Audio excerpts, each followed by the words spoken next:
Welcome to my garage. It's a little bit messy right now. One day we'll be back to parking in the garage.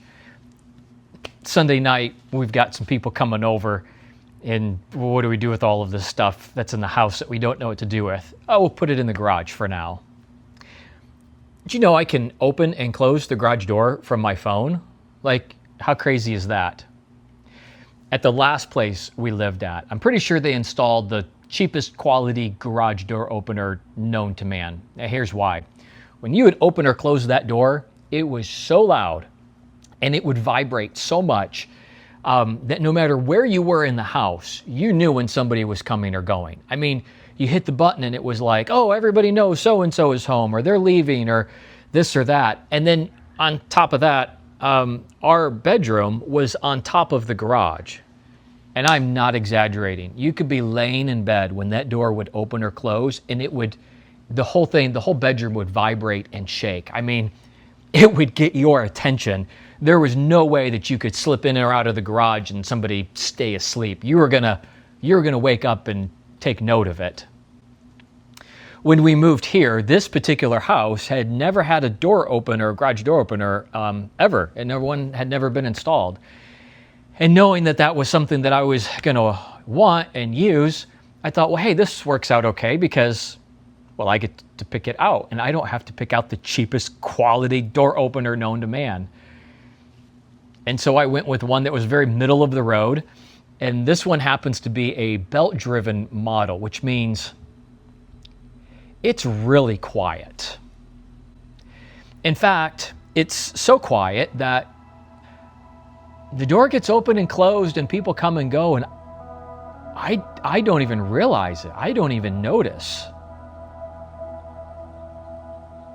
And it's a little bit odd because there's almost a little bit of the nostalgic sound, vibration, something that I'm used to that would really capture my attention, that I learn to count on, that now when somebody comes and goes, they're going to school or the store or work or wherever, I have to tune in and listen very closely.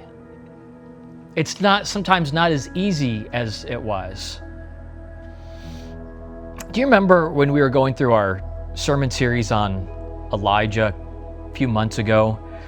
In chapter 19, Elijah has fled to the desert. He is kind of had enough of life. He's scared. He feels threatened. He's running out of energy, both physical energy as well as spiritual energy. He finds himself in the desert and he's kind of looking for God, but he's not having a lot of luck. And he finds himself in a cave, and God finally kind of shows up and he goes to get his attention. And chapter 19 tells us that there was a great wind and a great earthquake, all of these loud things that are going to get Elijah's attention. But it tells us that God wasn't in those things. Those things that would shake the house and would make our head turn, and whatever that is that would let us know that hey, God's really doing something. It was maybe a major prayer request that was answered, or life circumstances coming together that all of a sudden, we knew, oh, this has got to be God.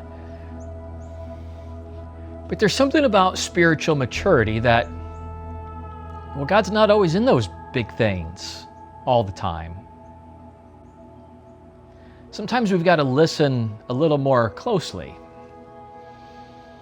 Sometimes it's like a quiet whisper, or maybe even like a quiet garage door opener.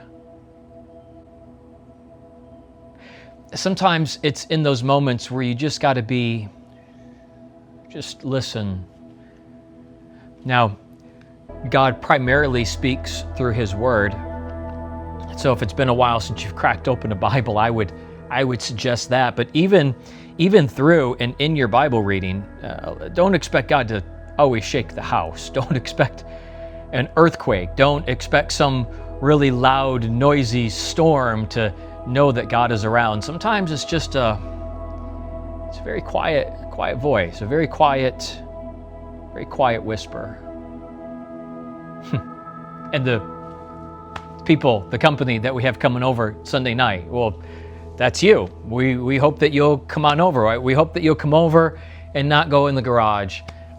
We hope that you'll come over hungry for food, hungry for fellowship, hungry to be around other like-minded people, and maybe even sometime during what will be a relatively loud, noisy evening with so much going on and people talking and kids running around and people walking in and out, and whatever the evening happens to be, that somewhere through the night you find God at just a still small voice.